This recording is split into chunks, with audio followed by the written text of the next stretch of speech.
के लिए हमारे डॉक्टर हर्षवर्धन जी ने 2 घंटे के अंदर कहा था हम विपक्ष में बैठेंगे, हमारे पास नंबर नहीं है और हमने सब करना होता तो हम भी करते, परंतु हमने तय किया था हमारे पास नंबर नहीं है, हम विपक्ष में बैठेंगे। और जैसे ही कल हाउस खत्म हुआ, डॉक्टर हर्षवर्धन ने कहा हम चुनाव की तैयारी के लिए तैयार हैं, हम चुनाव में जाने के लिए तैयार हैं। और मैं भाजपा के नेता के नाते कहने को तैयार हूं, हम चुनाव में आज इसी समय जाने को तैयार हैं। हमें क्योंकि दिल्ली की जनता इनका सच जान चुकी है। आपको ये लगता है कि जनता पर इस तरीके से इस्तीफा देने का और ये बताने का कि बीजेपी और कांग्रेस एक खास मुद्दे को लेकर एक साथ गठजोड़ कर रहे हैं, आपको कोई नुकसान नहीं होगा? मैं वापस कह रहा हूं, दिल्ली की जनता जानती है, इन्होंने जन लोकपाल के बिल पे पूरा ड्रामा रचा। अगर ये सोचे जन लोकपाल के बिल के बारे में, ये एलजी के माध्यम से उसको लाते और वो अप्रूव होता और पूरे हाउस 70 के 70 विधायक उस जन लोकपाल बिल को पास करते तो पूरी देश के अंदर एक मैसेज आता। पूरी बात मुझे बात पूरी कर लीजिए।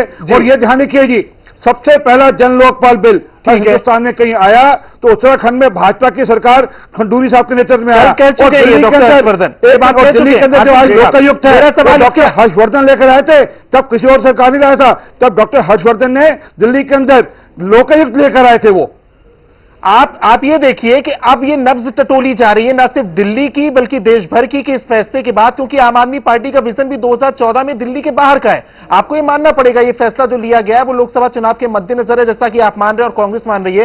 ऋषिकेश जी, आप और आम आदमी पार्टी के नेता झाड़ू चलाओ यात्रा, भ्रष्टाचार हटाओ, आप बेईमान हटाओ, इस तरह की बात आपकी प्रेस कॉन्फ्रेंस से उठी है।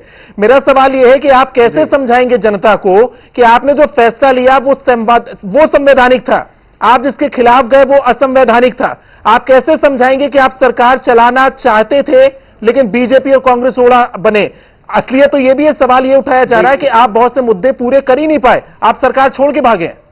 सुनिए, मैं आपको बता रहा हूं कि सबसे पहले जो मैनिफेस्टो हमने बनाया था, पहली बार अगर कोई सरकार अगर अपनी मैनिफेस्टो में जिस चीज को प्राथमिकता में रखती है, जन लोकपाल बिल उसमें प्राथमिकता में था, स्वराज बिल उसमें प्राथमिकता में था, अगर उसको इन दोनों पार्टियों की गठजोड़ की वजह से पूरा करने में समर्थ नहीं हो पाती है तो मोरल रिस्पॉन्सिबिलिटी लेते हुए, नैतिक जिम्मेदारी लेते हुए, बावजूद इसके कि बहुमत में है, उन्होंने इस्तीफा देने का फैसला किया है। ये सत्ता की भूख के प्यासे जितने भी लोग हैं, माफ कीजिएगा, अब ये इस तरह की बात बहुमत में है, बहुमत में आपके पास आऊंगा, लेकिन ये तय कर लो कि बहुमत में कौन है, आप है या हम है। आप कह रहे बहुमत और मैं आरोप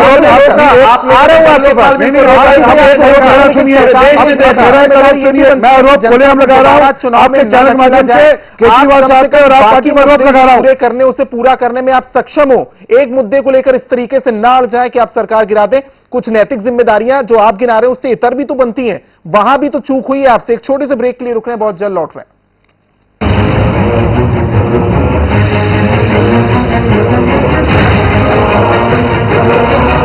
दोनों पार्टियां खड़े होकर कहते हैं हम 40 हैं, हम 40 हैं। दिल्ली में उपराज्यपाल की सिफारिश पर मोहर लगी, राष्ट्रपति शासन लागू होगा जो 6 महीने तक रह सकता है। यानी ये बात तो तय है कि दिल्ली में दोबारा चुनाव की दहलीज पर दिल्ली है, लेकिन चुनाव कब होंगे ये एक बड़ा सवाल है।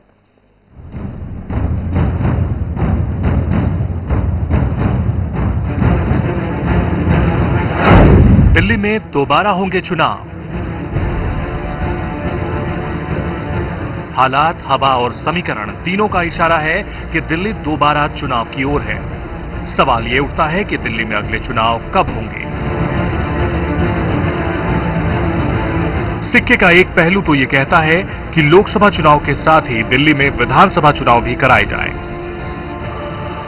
लेकिन इस फैसले को फायदे और नुकसान के तराजू से गुजरना होगा। गेंद गृह मंत्रालय के पाले में होगी। एक पक्ष यह भी है, अगर दिल्ली के विधानसभा चुनाव और लोकसभा चुनाव एक साथ हुए तो कांग्रेस को भारी नुकसान हो सकता है। लिहाजा यह भी मुमकिन है कि दिल्ली में चुनाव के फैसले को आम चुनाव तक टालने की कोशिश हो। आम आदमी पार्टी के समीकरण। अरविंद केजरीवाल का इस्तीफा ही इस बार का सबसे बड़ा इशारा है कि आम आदमी पार्टी दिल्ली में दोबारा चुनाव चाहती है। लेकिन केजरीवाल का यह फैसला कितना फायदेमंद है यह देखना भी जरूरी है। इस्तीफे को शहादत का नाम देकर केजरीवाल ने बड़ा दांव खेला है। जानकार मानते हैं कि इस फैसले के बाद केजरीवाल को जनता की हमदर्दी मिल सकती है। तीसरा समीकरण यह है कि इस्तीफे के बाद केजरीवाल लोकसभा चुनाव में पूरी ताकत झोंक सकते हैं, जो फिलहाल पार्टी के फायदे में ही होगा। यही वजह है कि केजरीवाल लगातार अपने कार्यकर्ताओं से चुनाव के लिए तैयार रहने की अपील कर रहे हैं। बीजेपी के समीकरण। दिल्ली में दोबारा चुनाव कराना बीजेपी की भी मजबूरी है। जानकार भी मानते हैं कि बीजेपी फिलहाल दिल्ली की सत्ता संभालना नहीं चाहती, क्योंकि इस सूरत में आम आदमी पार्टी विपक्ष में बैठेगी, जो लोकसभा चुनाव के लिहाज से बीजेपी के लिए फायदेमंद नहीं है। एक वजह यह भी है कि दिल्ली की कुर्सी के लिए बीजेपी को जोड़ तोड़ भी करना होगा, जिससे आम चुनाव से पहले बीजेपी की छवि खराब हो सकती है। यही वजह है कि बीजेपी इस इस्तीफे को केजरीवाल की साजिश बताकर सत्ता से दूर भाग रही है। कांग्रेस का समीकरण। दिल्ली में कांग्रेस के पास खोने को कुछ भी नहीं है, लेकिन दिल्ली की सियासत लोकसभा चुनाव पर असर डाल सकती है। लिहाजा कांग्रेस भी लोकसभा चुनाव के साथ साथ दिल्ली में मतदान के पक्ष में नहीं होगी, क्योंकि इस सूरत में कांग्रेस को दिल्ली विधानसभा में भी नुकसान हो सकता है और लोकसभा चुनाव में भी। यानी आने वाले कुछ दिन दिल्ली की सियासत में नए मोड़ लेना तय है। Ashok Raj, live India, Delhi. इस रिपोर्ट के बाद मैं कांग्रेस, बीजेपी और आम आदमी पार्टी का रिएक्शन लूं। उसके पहले एसके शर्मा साहब, एक छोटी टिप्पणी आपसे चाहूंगा। इस रिपोर्ट को आपने भी देखा, क्योंकि अब आप ये भी समझ रहे हैं कि राजनीतिक मजबूरी भी बीजेपी के सामने है चुनाव से पहले। आपका क्या कहना है इस पर? लोकसभा चुनाव के साथ थोड़ा इंतजार करेगी दिल्ली की जनता, या उसके बाद चुनाव? नहीं, मैं किसी और विषय पर एक टिप्पणी करना चाहता हूं। अभी बार बार कहा जा रहा है आपके चैनल के माध्यम से भी कि अगर राष्ट्रपति 6 महीने के बाद चुनाव होंगे, कुछ ऐसी बात तो की जा रही है जी। मैं ये बता दूं कि आर्टिकल 356 जो ये बात करता है कि in the event of failure of constitutional machinery president rule लग जाएगा, जो 6 महीने तक होगा, ये दिल्ली पर लागू नहीं है, ये राज्यों पर लागू है। दिल्ली पर लागू है। एनसीटी एक्ट जो पार्लियामेंट ने दिल्ली के लिए सेपरेट बनाया है, और आप यूं कह लें आम भाषा में वो दिल्ली का संविधान है जी। उस एनसीटी एक्ट में लिखा है कि अगर राष्ट्रपति शासन लगता है जो 239 AB में कॉन्स्टिट्यूशनल मशीनरी फेल होने के बाद जी, तो वो 1 साल से अधिक नहीं होगा। अच्छा। उसमें कहीं 6 महीने का जिक्र नहीं है। और फिर उसमें यह लिखा हुआ है कि अगर पार्लियामेंट मंजूर करे तो 1-1 साल के लिए बढ़ाया भी जा सकता है, जिसका मतलब कुल मिला के 3 साल तक अधिकतम ये अरसा हो सकता है। मैं सिर्फ इतनी बात स्पष्ट करना चाह रहा था जी। जयवीर सिंह साहब, ब्रेक के पहले आप कुछ कहना चाह रहे थे, मैं आपके पास आऊंगा सबसे पहले। रोशन जी, आम आदमी पार्टी और केजरीवाल को ये भूलना नहीं चाहिए, उनका उत्साह, विद्रोह, शोर मचाना हमारा संविधान या नियम नहीं बदल सकता, नंबर 1। दूसरा, जो केजरीवाल साहब कह दें वो नियम नहीं बन जाता। मैं एक क्षण के लिए मान भी लूं ये कहीं डाउट था कि एलजी का बिल इंट्रोड्यूस हो सकता है उनकी परमिशन के बगैर के नहीं जी। एलजी साहब ने बहुत सही तरीके से सॉलिसिटर जनरल की ओपिनियन मांगी, जो एक कॉन्स्टिट्यूशनल पोस्ट है, और उन्होंने ओपिनियन दी। आज केजरीवाल ने जनता को क्या संदेश दिया है? मैं कोर्ट नहीं मानता, मैं संविधान नहीं मानता, मैं नियम नहीं मानता, मैं सॉलिसिटर जनरल को नहीं मानता, मैं एलजी को भी नहीं मानता, क्योंकि मैं ही मैं हूं और कोई है ही नहीं। तो ये बहुत एक खतरनाक तरह का एग्जाम्पल और राजनीति में एक बहुत गलत संदेश दे रहे हैं। इन्होंने अभी जिन लोगों ने बिजली का डिफॉल्ट किया उनको बिल माफ कर दिया। तो आप नियम तोड़ो, मैं आपके साथ हूं, क्योंकि मैं खुद नियम को नहीं मानता। जयवीर जी, माफ कीजिएगा, आपको बीच में बोल रहा हूं। इस हिस्से में सवाल राजनीतिक तौर पर नफा नुकसान को लेकर मेरा होगा।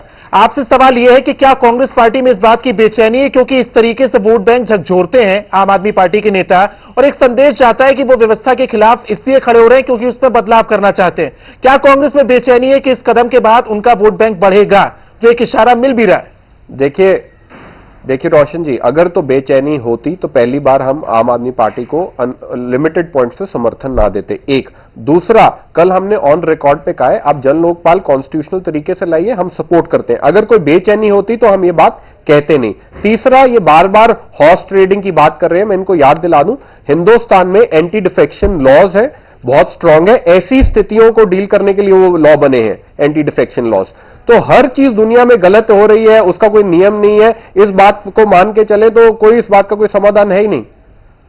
आरपी सिंह साहब, आपके पास आऊंगा, क्योंकि एक मिनट, अगर एंटी डिफेक्शन लॉ नहीं होता तो कल बिन्नी साहब इनके पक्ष में वोट नहीं करते। आरपी सिंह साहब, मैं आपके पास आऊंगा क्योंकि चुनाव को लेकर तो आप काफी सर्वे आपके लिए फेवर वाला बता रहे हैं, आप उत्साहित होंगे, लेकिन अब उसी सर्वे में मिल रहा है कि वोट शेयर आम आदमी पार्टी का बढ़ रहा है, और अगर वो चोट पहुंचाएगा तो क्या बीजेपी को चोट पहुंचाएगा? मैं एक बात बड़ी स्पष्ट कर दूं, एक बात हम लगातार कह रहे हैं कि आप पार्टी कांग्रेस पार्टी की बी टीम है, और मैं इस चैनल के माध्यम से खुलेआम कह रहा हूं कि ये दोनों की मिली भगत थी, आप पार्टी और कांग्रेस की। इन्हें मिलजुल कर ये जो सारा ड्रामा रचा, इन दोनों ने मिलजुल कर रचा। कांग्रेस जानती है कि इस समय कांग्रेस, इस समय देश में जो हालत है कांग्रेस की, वो तो कांग्रेस जानती है। ये भी जानती है कि भारतीय जनता पार्टी इस बार स्वीपिंग मेजोरिटी से आ रही है। उसको रोकने के लिए इनके पास और कोई तरीका बचा नहीं था। अगर ये केजरीवाल साहब को दिल्ली से छूट ना देते तो देश भर में जाकर वो अपना प्रचार आप ये कह रहे हैं कि मोदी साहब को रोकने के लिए आम आदमी पार्टी को खड़ा किया कांग्रेस से? जी, मैं बिल्कुल यही कह रहा हूं कि उसको पूरा, अगर नहीं तो बिना शर्त के समर्थन देना। उसके बाद मैं जो कह रहा हूं शीला दीक्षित के खिलाफ नाम नहीं देना, ये सब मिली भगत है, ये आपस में मिला जुला समझौता है। और ठीक टाइम के ऊपर कल उन्होंने इस बात पे तो विरोध किया कि जन लोकपाल बिल मत लाओ, पर बाद में 372 करोड़ के लिए और दूसरे वोटर अकाउंट के लिए उसका समर्थन करते हैं। तो ये साफ दिखता है कि इनकी मिली भगत है और ये दोनों पार्टी मिलकर काम। और अगला एक बात और कह दूं मैं, ये अंबानी की बात करते हैं आप पार्टी वाले, 372 करोड़ रुपया अंबानी को दिल्ली की गरीब जनता का, एक मिनट मेरी बात पूरी होनी दीजिए, और मुझे आप चैनल में बैठा रहेंगे, मेरी बात पूरी होनी दीजिए। 372 करोड़ रुपया गरीब जनता का, दिल्ली की गरीब जनता का, जो दिल्ली के काम के लिए रखना था, वो ईएसआई का जो पैसा था, उसमें 17 करोड़ रुपए ईएसआई का पैसा था, जिससे दिल्ली की गरीब जनता का इलाज होता है, जो मजदूर है उसका इलाज होता है। उसमें 155 करोड़ रुपया एक कॉर्पोरेशन का था, जिसके माध्यम से सड़कें, सीवर, नाली, खरंजा बनना था, और उसमें से कोई 200 करोड़ रुपया इन्होंने लोन पे डेवलप किया। ये सारा बाहर का बाहर, एक मिनट, ये सारा पैसा इन्होंने अंबानी को दे दिया। अब इनसे पूछे अंबानी हमारे कौन है, ये है कोई और है? ले लीजिए आप, उसमें जवाब तो ले लीजिए। आप कांग्रेस पर बहुत गंभीर आरोप लगा रहे हैं, कांग्रेस लड़ाई हार चुकी है और आम आदमी पार्टी के सहारे वो लड़ाई लड़ रही है 2014 की। जयवीर जी। जी, कांग्रेस की हालत कांग्रेस को पता है और हमें उस बात पे बीजेपी से टिप्पणी लेने की कोई जरूरत नहीं है। एक दूसरा, मैं याद दिला दूं, हमारी सपोर्ट अनकंडीशनली कंडीशनल थी, 18 पॉइंट्स पे लिमिटेड सपोर्ट। ठीक है, जहां हमने पहले ही कह दिया था, जहां हमें लगा कि जनता का खिलाफ कोई फैसला हो रहा है, हम विपक्ष का रूप धार लेंगे, और हमने कल वही किया। अगर संविधान को नहीं माना जा रहा तो हमने विपक्ष का रूप धारा। अगर कोई मिली भगत होती तो हम भी इनके साथ जुड़ जाते कि कॉन्स्टिट्यूशन की वायलेशन कीजिए और बिल या बीजेपी बाहर रहेगी। तो ये बातें, चौथी, हम कंस्ट्रक्टिव ऑपोजिशन का भी रोल प्ले किया है, हमने जहां जहां सही बात हुई है उनकी सपोर्ट भी की है। तो ये बात कहना कि हम उनके साथ मिली भगत है, जो आज स्थिति हो गई है, अगर मिली भगत होती तो वो स्थिति नहीं होती। आखिरी सवाल ऋषिकेश जी आपके पास आऊंगा। इस सारी कवायद के बीच आम आदमी पार्टी ने यह माना जा रहा है कि एक बुद्धिजीवी जो आपके साथ जुड़ रहा था वो तो सवाल उठा रहा है, आप एक खास वोट बैंक को जो कि व्यवस्था में बदलाव चाहता है क्योंकि वो दुखी है, आप उसको हिट कर रहे हैं, लेकिन आपके साथ जो एक क्लास जुड़ रहा था आपने उस पर सीधे प्रहार किया है जब आपने तमाम नियमों को और संविधान को नहीं माना। यह भी एक आरोप लग रहा है आपके साथ। जनाब, भ्रष्टाचार के खिलाफ इस लड़ाई में किसी भी हद तक जाना पड़े, संविधान को हमने कहा है कि हम बहुत रिस्पेक्ट करते हैं। इसका बहुत गंभीर मतलब होता है, आप समझिए ठेंगा दिखाते हैं। मेरी हमारी नहीं, आप बोलने दीजिए ना भैया, आप तो 2 मिनट सवाल करते हैं, आप बात रखिए। जी जी जी बोलिए, आप कंक्लूड करने तो दीजिए, कंक्लूड करने दीजिए। आप झूठ बोलेंगे तो कैसे मानेंगे हम कि नहीं, एक मिनट सुनिए। भ्रष्टाचार के खिलाफ, व्यवस्था के खिलाफ इस लड़ाई एक नई तरीके की लड़ाई है जनाब, इसको समझने की जरूरत है। और शीला दीक्षित के खिलाफ एफआईआर दर्ज नहीं किया आपने। ये जो खड़ी हो रही हैं, इनको एक्सपोज कर दिया जाएगा आने वाले समय में। और मैं बताऊं, सत्ता पाने के लिए अगर लोकसभा चुनाव में जाकर अगर ये लालच होता तो सीएम की कुर्सी बहुमत होने के बावजूद भी ये लात मार के नहीं बाहर निकल जाते। ठीक है, इसलिए मैं कह रहा हूं रोशन जी 10 सेकंड, मिनोरिटी में आ गए थे साहब, आप कल हाउस में मिनोरिटी में आ गए थे, आपने लात नहीं मारी आपने। और ये बताइए, अगर आप 72 करोड़ रुपया रोशन जी समाज को क्या क्या जवाब आपके पास कर रहे हो, आपने 372 बात दिल्ली की जनता का हमारे पास केजरीवाल साहब 7 सेकंड होगा सिर्फ, आपके पास क्या जवाब है?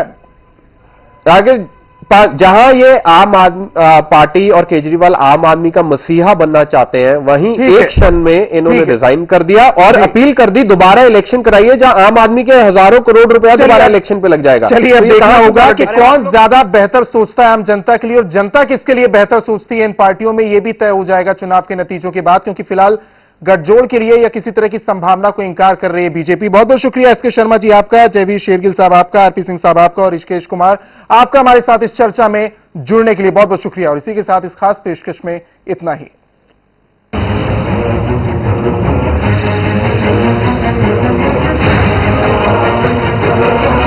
दोनों पार्टियां खड़े होकर कहते हैं हम 40 हैं, हम 40 हैं।